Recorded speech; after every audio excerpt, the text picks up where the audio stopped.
Monday, I love you. Happy Monday, everyone, and welcome back to another episode on the podcast. I'm super excited to share with you guys this next episode with Dave. Now, Dave Harvey, he's a man who never gives up.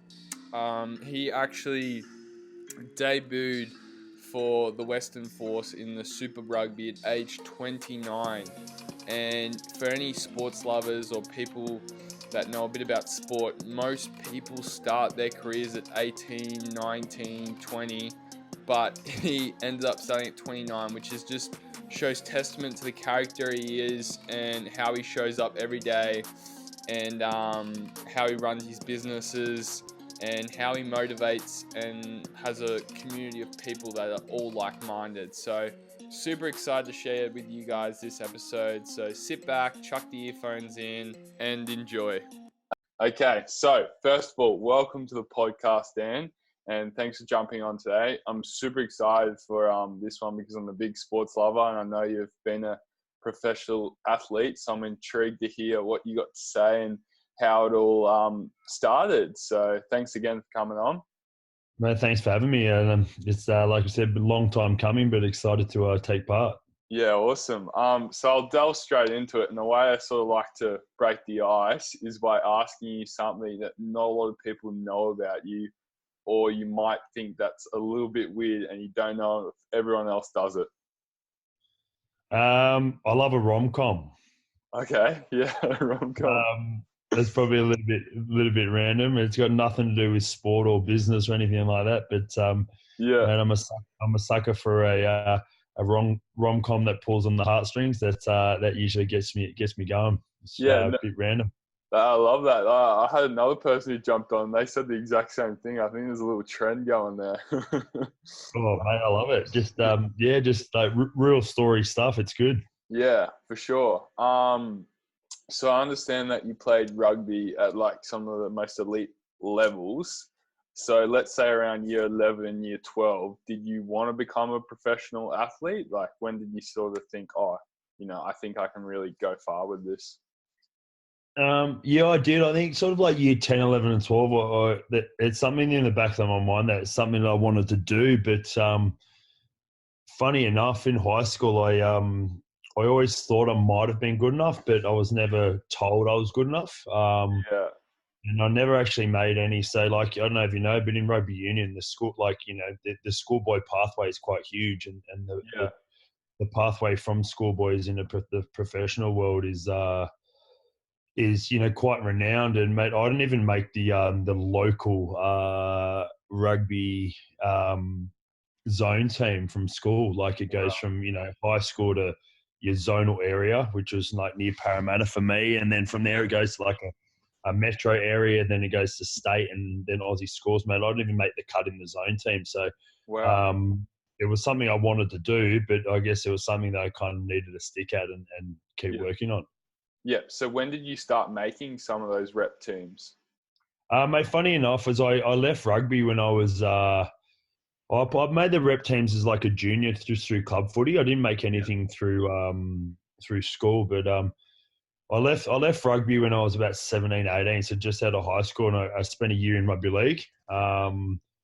Didn't play first grade or anything, but just spent a year at the Rabbitohs and just learning and training in a more professional environment. And I guess that probably got me in the mindset of what I needed to do and how it can be done, and confidence in ability, and that kind of paved the pathway for me to, I guess, to make a career or make something out of footy, or make a living out of footy. Yeah, 100%. So do you believe like the school system was one that you thrived in? Like, who were you sort of hanging out with? Like, were you the jock, or were you the outcast, or you just head down like working? Where did you sort of sit? I love school. Like, if I don't know, like a lot of people hate it. I reckon if I could go back and spend every day of my life at school, you're around your mates every day. You're there 9 till 3. You go to the afternoon, you go up the road and grab some hot chips on the way home, and chocolate, and go spend the arvo at your mate's house and playing footy in the backyard, and then go home. But no, mate, I was voted number one jock. Oh, really? I was the jock of the year, so year 12 awards, and I think I won that hand A little bit of rugby and rugby league and cricket and a Yeah. bit of everything. That was, mate, that was a no-brainer. But my mates were, pretty sporty. A lot of them played in our club rugby team.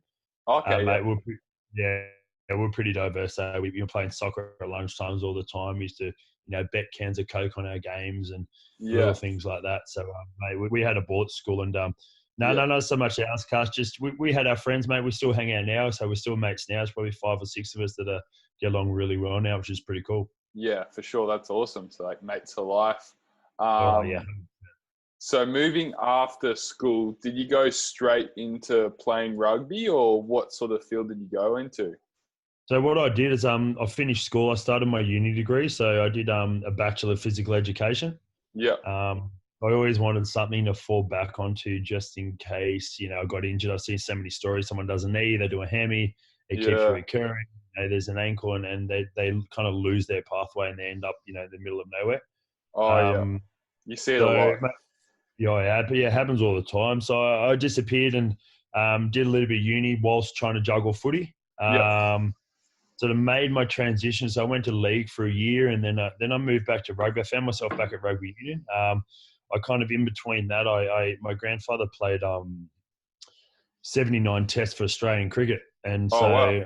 I thought, I'll give this a go and try and make a name. Well, not make a name, but try and, relive what my grandfather did. And I was Yeah. doing really well as a 17, 18-year-old. Mm. Mate, then I got bored. After 6 months, I got bored. So I went from union to league to cricket and then ended up going, well, I'm going to make a decision. So mate, I ended up at rugby sort of just after school. And I think kind of coincided with the time when I kind of just finished uni. So it kind of worked out well that, a little bit of footy and I had a degree behind me. Yeah. Awesome. So, so you were saying that about 6 months was it into cricket that you got a bit bored of it? Yeah, well, mate, I love the game and it was Yeah. fantastic. But my attention span, like whenever I played cricket, Yeah. I'd be in the crease for an hour and, I'd be on, say, 30 or 40 odd. I'm like, well, I can get to 100 in about 25 minutes here. So I might as well Yeah. try and hit something over the fence. And Yeah. cricket doesn't work like that. It's a bit of a mental game and a patience Oh yeah. game. And, I was good to get to about 50. Then after that, mate, I struggled a fair bit. So, Yeah. I figured a game of 80, 90 minutes was for me rather than 5, 6 hours. Yeah. So you're more 2020 style. Yeah, see, there wasn't 2020 back when I was playing cricket. Otherwise, I Oh would have been all really? over it. Yeah. Yeah. Yeah. For sure. So did your parents have a big influence on your decision of what you wanted to become? Like, were they very supportive of it, or did they want to take you a particular route, or what? Yeah, they were actually. Yeah, they were really supportive. So so mum and dad split up really early when I was young. Yeah. The dad being, my grandfather's son was always in and around sport and athletes and, professional sportsmen or, well, not really professional at that time, but elite sportsmen. Yeah. And mum was just a lover of sport. Mum grew up, she's obsessed with the South Sydney Rabbitohs. Her number plate says Bunny. Mate, she goes to every home game. So, Yeah. Wow. when I told mum I was going to go trial for the Bunnies, she was really excited and she shed about 300 tears at least the first 3 seconds when I ran out for them for the first time. But Wow. and Yeah. they were really supportive. Like dad obviously wanted me to follow in cricket and follow the family name and Yeah. whatnot. When I just started, playing rugby and ticking away at that, they were supportive. Mum was the number one fan when I was a kid, and when I was playing footy, she'd take you to games, and she was junior team manager, and she'd make sure I get there on time, and I'd do everything. She'd tell me if I played poorly, she'd tell me if I played well. It was kind of cool. So Yeah, that's awesome. And so now the next segment is moving on to all things business. yeah. So I understand that you went over to Europe to play professionally. And did you start was it a sports consultation business where you help athletes get over there, or? Yeah, a little bit. So what I did is pretty early on, like I did the opposite in rugby, I guess. A lot of people play here, then they go overseas. So I kind of went overseas first and came back to play here. And Yeah, wow. I spent a couple of years in England playing there, then came back. And then I think 2009, 2010, I spent a year in Italy and had a season then. And I came back and, made lifelong friends overseas, which the experiences are phenomenal. But yeah, someone contacted me and there was a field that I was, toying with in terms of like sports agency, sports management, something to do on the side. Yeah. And yeah, it's been I wouldn't say busy, but yeah, just starting to help players get overseas, whether it be lower level players in Spain or Yeah. lower league in Italy to people playing top 14 in France or Premiership in England and little things like that. There's such I think rugby is a sport, and football being soccer, like such a huge sport in terms of like so many clubs in the world, and Oh yeah. you travel and get paid for it. You might as well do it. Oh, 100%. For sure. And so now I know you've got another couple of businesses on the run. Can you tell us a little bit about precision body scanning? Yeah, so you got precision body scan. We've had that for 2.5 years. A mate of Yeah. mine started it with us. So Luke Wagner, his name is. He Yeah. turned up in my F45 studio about 4 years ago now, I think. And was just one of the clients. He came in, did a trial, and ended up joining. Mate, we turned into best mates. So he was did a speech at my wedding last year. Oh, wow. Really cool, mate. He Yeah. started 27% body fat. He's now at about 6%. Wow.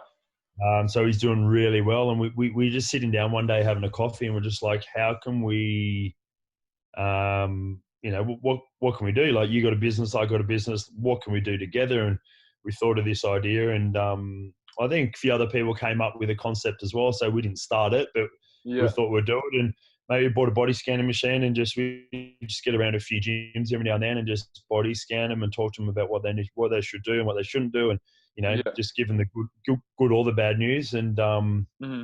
they go from there. So we've had that for about 2.5 years now, just slowly ticking along, just a little bit of just something on the side. It kind of keeps us together as well. It gives us a way of catching up and chatting as mates, because we leading our own busy lives. Yeah, 100%. I think body scanning is something that is like very important, because I know there's so many like health fads out there, and they've all Yeah. got these 30-day challenges. And like, if you actually like take a body scan at the start and then at the end, and if you see those results, then obviously it's going to work. But it's also about being sustainable. So maybe even taking one like after 6 months or something like that. Yeah, no, 100%. Like, that's what we preach. Everything's about lifestyle. Like, Yeah. like you said, there's so many fads and diets. Like, you can get results in 30 days, but you'll find a lot of people disappear. So we figured, like, we can use this as the tool and help people, even help other gyms have client retention, so they can have a better lifestyle. It's not, they're not going to yo-yo. They're not going to get in and out of fads or in and out of body shape. They're just sustain a healthy lifestyle, which leads to mental clarity and less stress, and all of the above. 100%. I think body scans are a much more like useful way of like determining like your healthiness instead of going on the scales, because the scales can tell you one thing and then you're like actually feeling healthy in your body. Like, I don't go on the scales because I don't feel like, you almost know when you're healthy and when you feel good. Like, there's no need to go on the scales to reaffirm like what your weight is, or no, 100%. yeah. But I think that's a big one. It's definitely an awesome business. Yeah, no, it's good. I mean, I ban my clients from the scales unless they want a body scan. So if they want to stand on it, they're not. That's gold. I love it. So obviously your main business, or I'm not too sure, but the F45, can you tell us a little bit about that? And you seem very passionate about sports, so almost integrating sport with business and making a living from that, which is pretty awesome. Mate, yeah, I love it. I love what we do. So we've been open 5.5 years. So wow, yeah. From memory, we're the second F45 bought, third one open, give or take. Wow. Mate, there's 1,700 worldwide now. Yeah, so mate, I absolutely love what we do. It's the closest thing for me, being an athlete, and when you play sport, and even at a lower level, you're around your mates all the time. Be back to the school analogy. You're around your mates all the time. You see them every day. It's the same with sport. You check into training. You spend morning and afternoon with them. You spend your days off with them. You spend your weekends, good times, bad times with them. And that's what F45 kind of gives me. wow. So it's group high intensity training based over a time based system as opposed to a rep based system.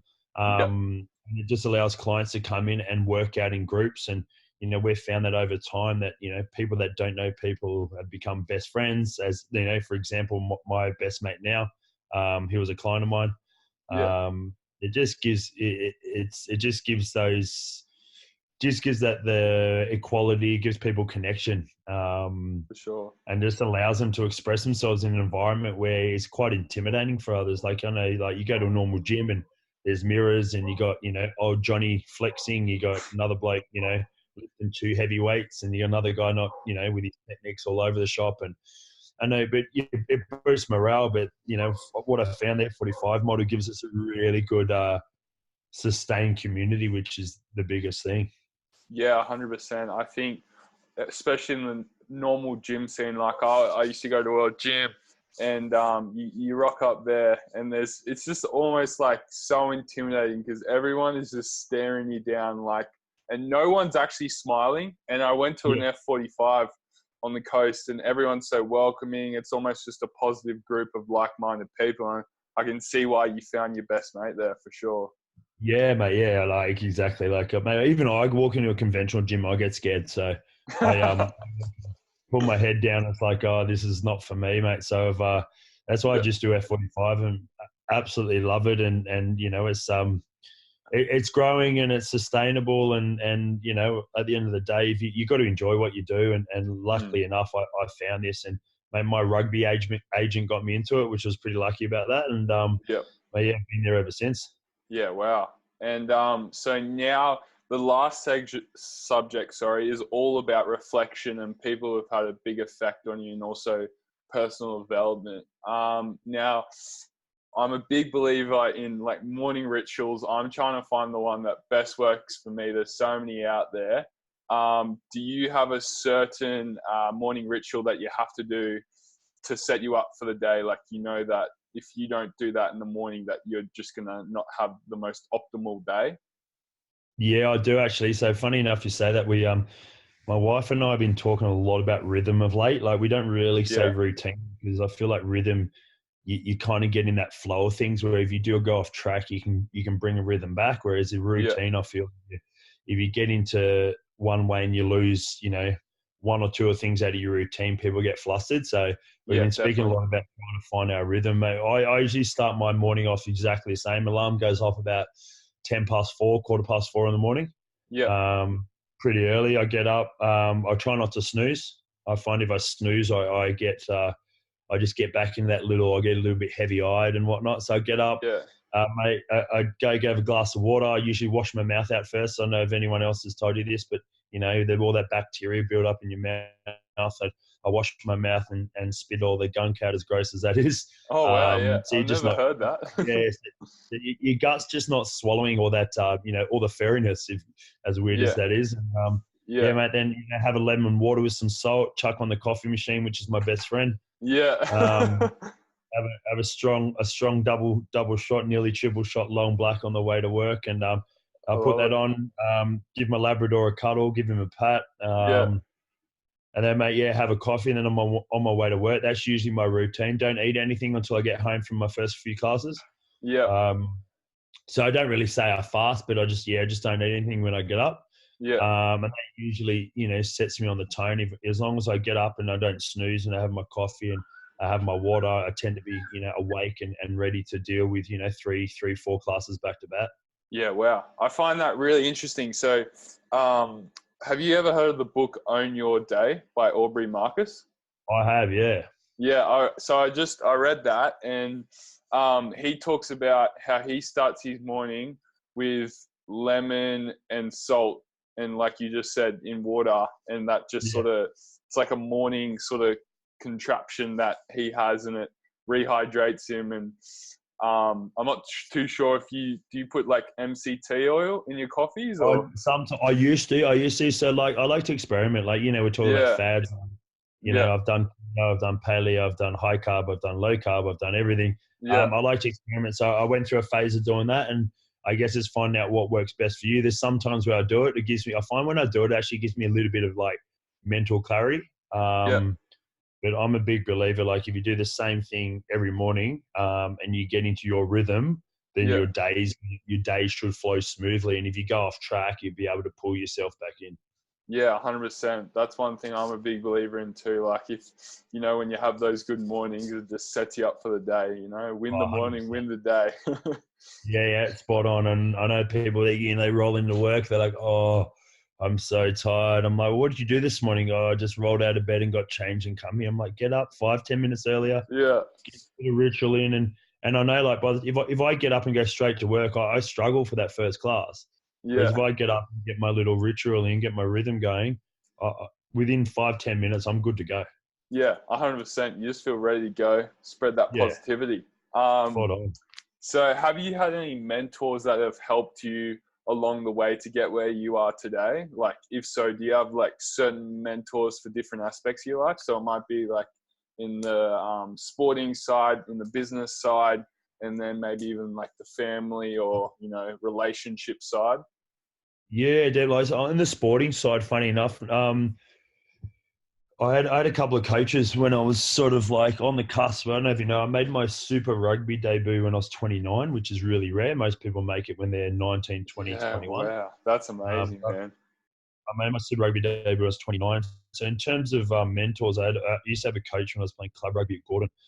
Name was Dave Dinning, and he was probably one of the best coaches I had. Didn't have a rugby CV. He didn't have he didn't play at a high level. His coaching credentials weren't amazing, but he was quite intuitive, Yeah, quite creative, and just a really good people person. He could manage different personalities extremely well. yeah, So he was something that we connected and bonded with early on, and I became quite close. I think he kind of took my game to another level. So I have a lot to thank him about. For that, which is fantastic. I had a coach overseas, I guess his name was Ben Ryan when I played in England. yeah. Ben went on to coach, I think, England Sevens and Fiji Sevens. So he won Fiji's first ever gold medal at the Olympics in Oh, 2016. wow. Yeah, I saw that. So That was recent. yeah, mate, they put his face on a $10 note and they did everything. So he's a very, very, very redhead white Englishman in Fiji. So Yeah. you can't miss him. But he had a big role on my footy career, and probably my agent, or I wouldn't say my agent now because I'm not playing anymore, but my agent, he kind of got me in 2008, 2009 after I had a crappy few agents. Yeah. Um, and I just, there's just something about him, and that's kind of why I wanted to get into agency, because there's just so many. I wouldn't say dodgy people, but people not in it for the right reasons. And he was one Yeah. who was in it for the right reasons. So he kind of had belief in me, and I had trust in him, and I just let him do his work and he let me do mine, and we kind of came good in the end, which was awesome. Like, he flew to Perth, like when I was just going over for a trial for Super Rugby, mate. He got on the plane out of his own pocket, flew to Perth and stayed with me, and then flew home with me, and your little Wow. things like that, go a long way. Yeah. I think business, like life and business, my sister in life, we get along really well. Yeah. My sister probably, how old was I? Year 7 or 8. So I would have been, 12, 13 years old. My sister ran away from home. Oh, wow. When I was in year 7 or 8, she was in year 10. Yeah.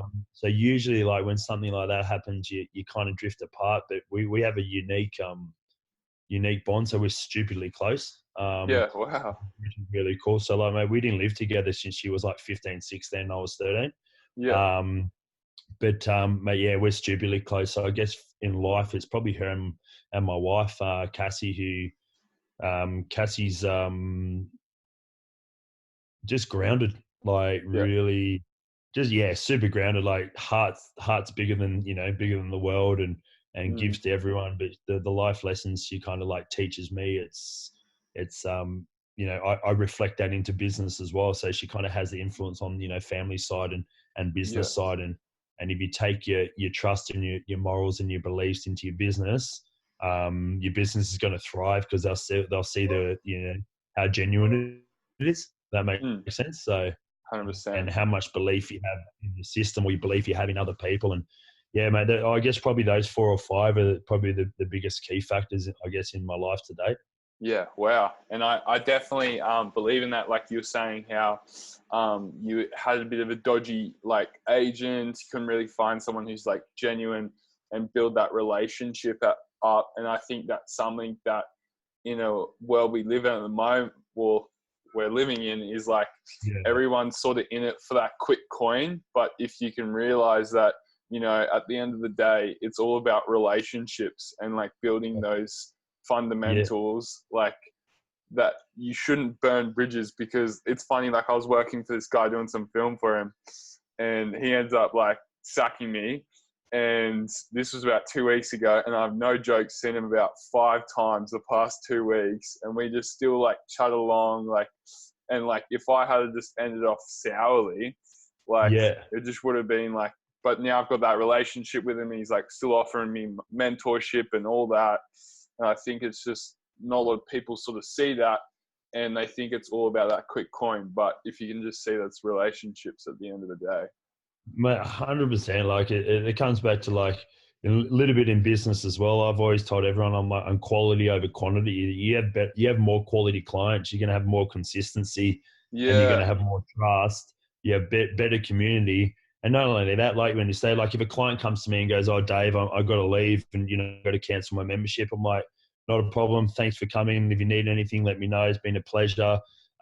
Mate, they come back. They're like, "Oh, I was looked after then." They know my name when they walk through the door. They say good morning. They say goodbye. They chat to me. They know about my life. Like you go to other places and you just check in and check out, and there's no sense of connectedness. So you need definitely. that. Yeah, and it's funny, like through social media, like we're starting to become a lot more antisocial, and it's almost weird to go up to someone and say hello to them now, which I think is bizarre. So I've got a little project at the moment I'm going to start soon. And it's just like called the Hello Project.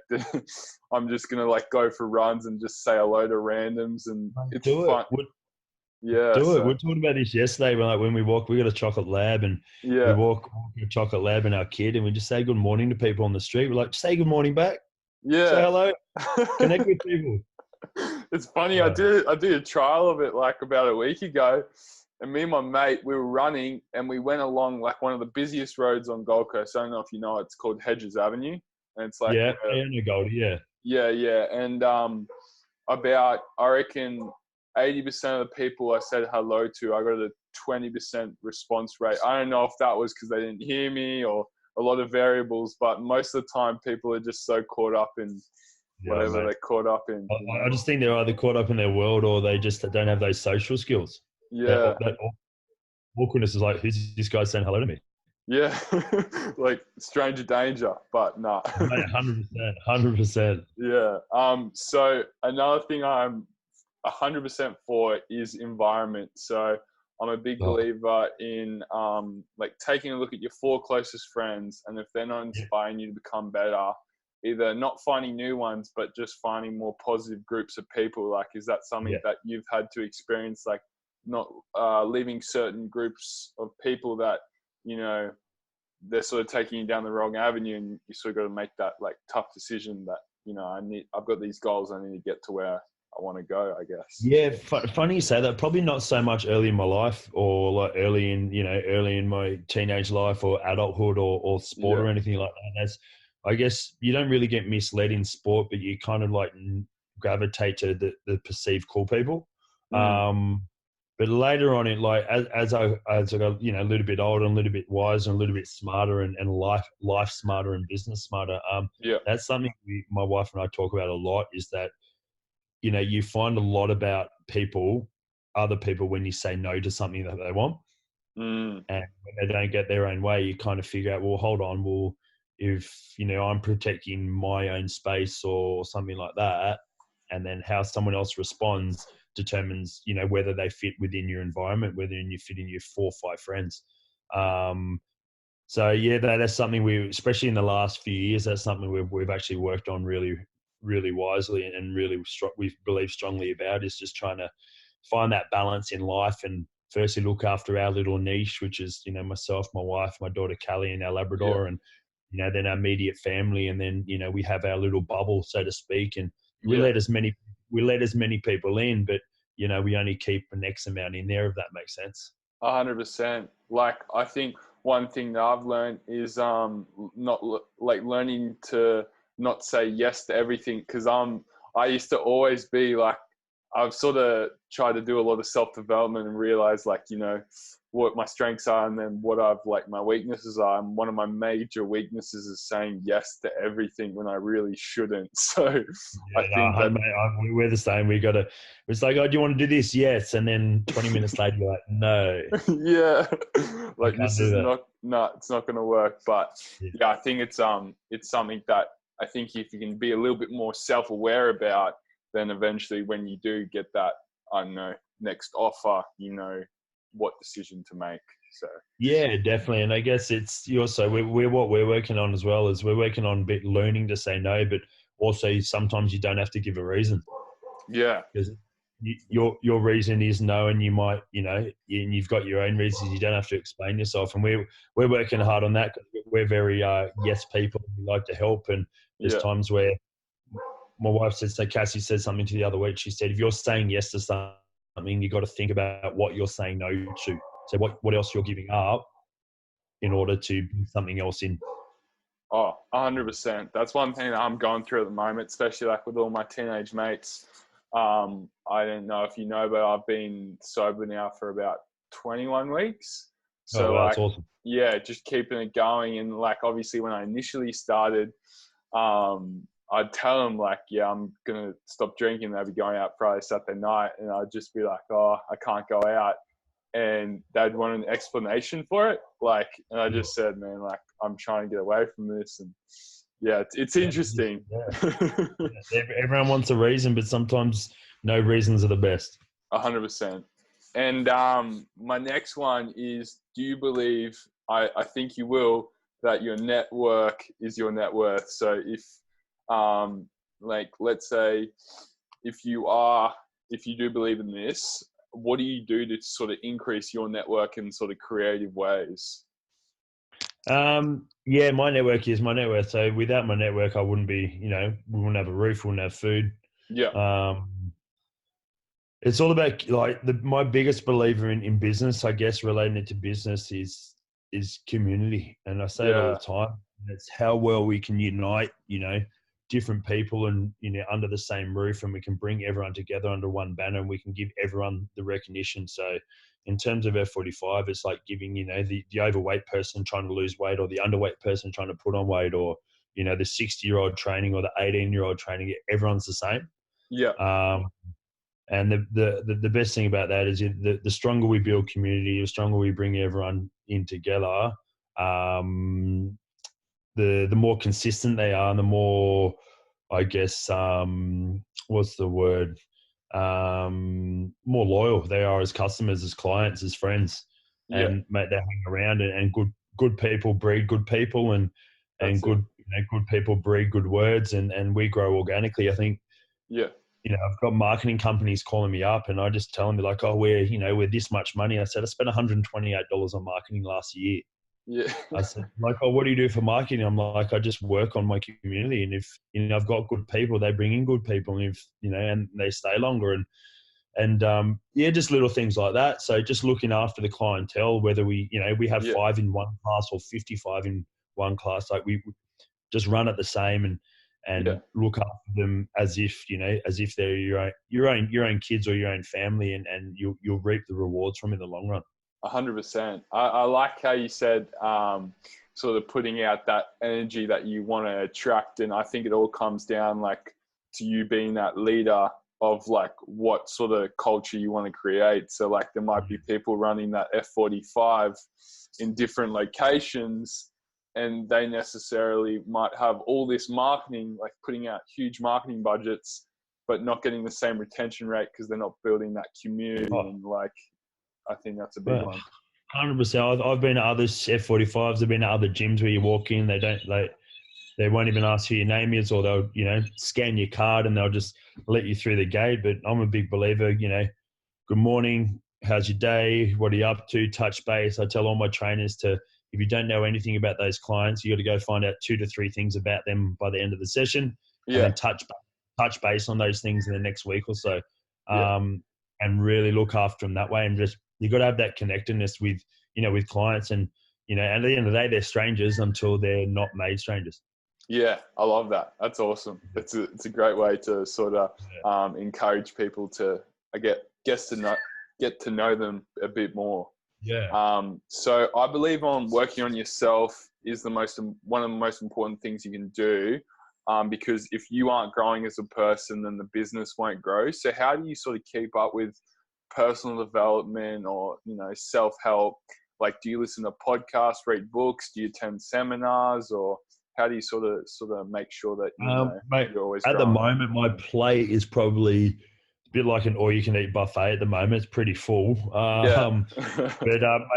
I do. Yeah, I run my business/businesses. I'm coaching first grade rugby in Sydney, so the boys Yeah. are Well, professional in that. So it's about yeah. 3 nights a week and a weekend. And Yeah. got my 2-year-old daughter, which I'm home during the day too, which I'm extremely grateful for. So I play full-time co-parenting.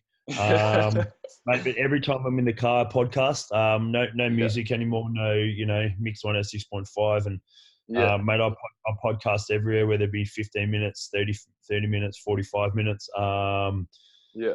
Funny you say that. We're talking about rhythm earlier in the chat, and Yeah. yeah, we're going to start to implement. My wife likes to meditate as often as she can, so we're going to try and get 10 minutes in every day, Mm. and a 10-minute stretch and recovery every day, just to loosen everything up, and that kind of keeps me sane. I've got to hit my training sessions are kind of my release. Yeah. But yeah, just for me, it's like, get my podcast in. I try and learn. You can never have too much knowledge about your body, about yourself, about life. No. So there's different ways. Everyone has different opinions, and I guess it comes back to what I was talking about: food. Like, experiment, try something. Yeah. And it's the same with life. Like, if you're not sure, try it, and if you don't like it, you know you won't like it.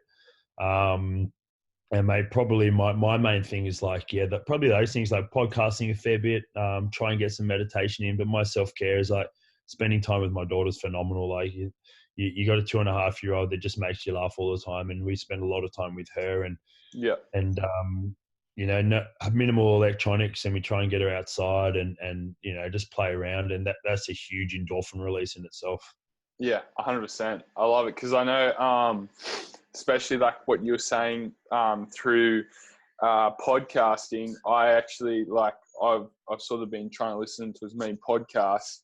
And one way, another guy on the podcast, his name's Miles, he challenged me to do 30 days in the car just listening to podcasts. And because I'm a big believer in, like, once you do something for 30 days, it will eventually turn into a habit. So now I have to listen to a podcast, like, even if I'm just, because I'm a person who loves like high energy, like usually I love blasting the music, but it's weird how you can get the same sort of energy from blasting the music as you can of an idea that you think while listening to a podcast. 100%. What are you listening to at the moment? So I listened to a guy called Tom Bluley, I think. Okay. Sorry. Yeah. And then usually I'll listen to a bit of Gary Vee or just people like that. And it sort of changes up, but usually it's mainly them too. What about you?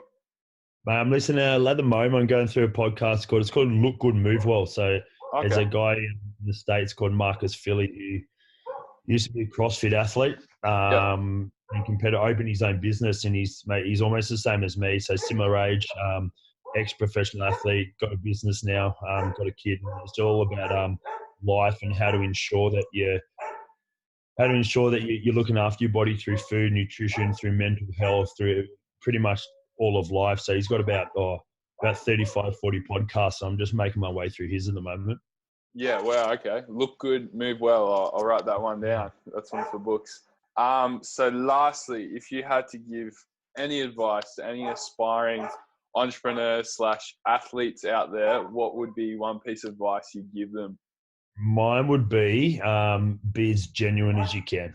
Yeah. The reason being is, like, the big picture's fantastic, but sometimes it's not, the grass isn't greener. What's life's taught me through rugby and business and family is that one door closes and 4 or 5 open, and as cliche as that is, it actually does happen. I've missed many opportunity in footy. I've said no to some contracts, and I've taken some other contracts that didn't work out too well. But I've met lifelong friends. I've ended up where I am for a reason. Is the more genuine you are, the more content or happy you're going to be within yourself. Yeah, 100%. I think a lot of people think that the grass is going to be greener on the other side instead of watering their own grass. I think Yeah, it 100%. happens a lot. So, Very true. awesome. Thanks so much for jumping on today, Dave. It's been awesome. Mate, anytime. Thanks for having me. No problem. Guys, how awesome was that podcast with Dave? Such a legend, so much insight into how he got to where he was today. I'm spewing about the dog in the background. I was sitting outside while doing the podcast because it's a beautiful day on the coast, and the dog just started barking, couldn't control it. So, oh well, things happen. You can only improve on them. So, anyway, if you did get something out of this podcast, take a screenshot of it, tell your friends, chuck it on your Instagram story, tag myself at Dylan Nicholson Journey, and also Dave Harvey on Instagram, and be much appreciated because currently just doing word of mouth marketing. So you guys, by telling your friends, helps me out. So would love to get some support and really appreciate it all. And I hope you have an amazing day and do something today that your tomorrow self will thank. So whether it's that small idea or that big idea, take the first step by either reaching out to that person through Instagram, through somewhere, and just action is the biggest thing you can do. So action, action, action. Have an awesome day, everyone. And thanks again if you made it this far. You're a legend. You!